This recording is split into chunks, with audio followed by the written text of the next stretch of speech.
DJ Amit Tiwari अपहर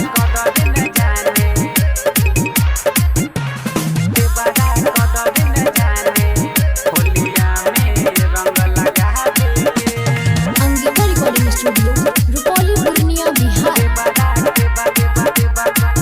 अरे देवरा कदर न जाने होलिया में रंग लगावे के।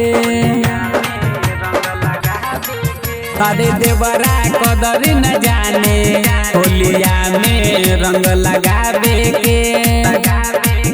एहो कबले छुपा के रखी, हाँ कबले छुपा के रखी। हई गोरे गोरे गलिया के देवरा, हाय देवरा सखी देवरा कदर न जाने होलिया में रंग लगावे के। हाय देवरा कदर न जाने होलिया में रंग लगावे के।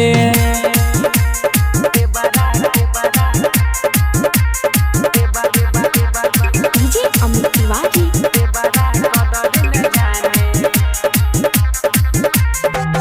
तबियत खराब बारे मजबूरी रखे न देवरा सब हमरा से दूरी।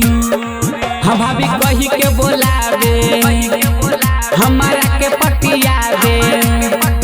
एहो कबले छुपा के रखी, हाँ कबले छुपा के रखी।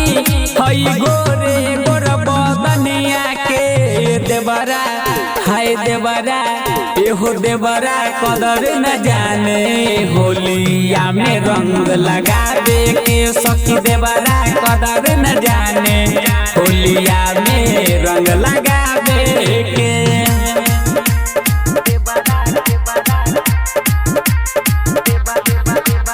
डीजे अमित तिवारी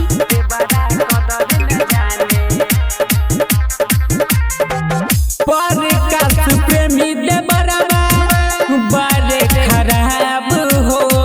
होलिये के दिन अइले पी के शराब हो।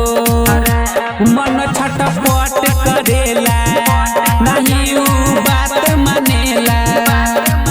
अंकज जितेंद्र न बूझे, हाँ अर्जुन सूरज न बूझे। एहो मजबूरी भौजैया के देवरा, हाय देवरा एहो देवरा कदर न जाने होलिया में रंग लगावे के। सखी देवरा कदर न जाने होलिया में रंग लगावे के। Angika recording studio Rupauli Purnia Bihar.